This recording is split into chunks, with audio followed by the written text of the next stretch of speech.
नमस्कार दोस्तों, आज हम लोग जिस टॉपिक पे बात करेंगे वो है चंपारण आंदोलन या चंपारण सत्याग्रह। चंपारण सत्याग्रह या किया गया था वो तिनकठिया प्रणाली के लिए किया गया था। इसमें जो किसान थे उनको अपने ज़मीन के 3/20 भाग पर नील की खेती करना होता था। नील की खेती करने से क्या होता था कि जो ज़मीन का जो उपजाऊ क्षमता यानी कि जो उर्वरता क्षमता था वो धीरे धीरे समाप्त हो रहा था। दूसरा क्या होता था कि इस नील की खेती को करने से क्या होता था कि विश्व बाजार में धीरे धीरे नील की जो मांग थी वो कम हो रही थी। नील की मांग कम होने से इसका जो उचित मूल्य था वो नहीं मिल पा रहा था और बागान मालिक मनमाने ढंग से नील को खरीदते थे।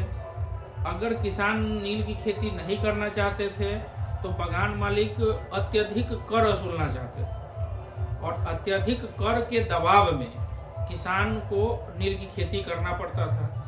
नील की खेती करने से उनको दो नुकसान होता था। एक की सही उनको जो सही आमदनी होना चाहिए था वो सही आमदनी नहीं हो पाता था। दूसरा कि उनके जो खेत की जो उपजाने की जो क्षमता था वो भी धीरे धीरे कम हो रहा था। किसान का इसके वजह से स्थिति जो था वो दिन पर दिन दयनीय होता जा रहा था। दिन पर दिन उनके जो स्थिति था वो खराब होता जा रहा था। चंपारण के ही एक किसान राजकुमार शुक्ल भी इससे मतलब बहुत ज़्यादा हताहित थे। वो कांग्रेस के अधिवेशन में लखनऊ पहुँचे और लखनऊ पहुँचे तो उस अधिवेशन में महात्मा गांधी भी थे। महात्मा गांधी को किसानों के जो समस्या था, जो नील की खेती को लेकर के जो स्थिति हो गया था, इससे महात्मा गांधी को स्थिति को पूरा अवगत कराया और अवगत कराने के बाद किसानों को की जो स्थिति को सुधार के लिए महात्मा गांधी को चंपारण आने का अनुरोध किया, आग्रह किया।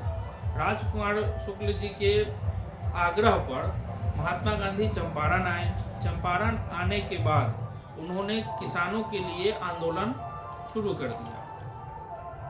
शुरू करने के बाद जब आंदोलन शुरू हो गया तो सरकार जो थे वो उस महात्मा गांधी के आंदोलन के दबाव में आ गई और दबाव में आने के बाद सरकार ने एक एग्रियन कमेटी की गठन की और उस एग्रियन कमेटी के सदस्य के रूप में महात्मा गांधी को भी शामिल किया गया था। एग्रियन कमेटी ने कुछ सिफारिशें सरकार को दिया, जिस सिफारिश में था कि तिनकठिया प्रणाली को समाप्त किया जाए। जो किसान पे कर लग गया था, अत्यधिक कर लगाया गया था एक्स्ट्रा, तो जो अत्यधिक जो कर लगाया गया था उसको कम कर दिया जाए। दूसरा था कि जो अत्यधिक वसूली हो गया था उसका कम से कम 25% जो असूल लिया गया था कर उसको वापस करना था। तो किसान इस सिफारिश के बाद इस आंदोलन के बाद ये तिनकठिया प्रणाली को समाप्त कर दिया गया और इसे एक 1919 ईस्वी में एक एक्ट बना दिया गया, जिस एक्ट का नाम था चंपारण एग्रियन एक्ट। अब ये जो टॉपिक है किसान आंदोलन का, चंपारण सत्याग्रह, बिहार का जो किसान आंदोलन हुआ था, ये महात्मा गांधी का जन आंदोलन था और ये बोर्ड में बहुत इम्पोर्टेंट टॉपिक है जो बोर्ड में इससे क्वेश्चन ऑब्जेक्टिव और सब्जेक्टिव दोनों में पूछा जाता है।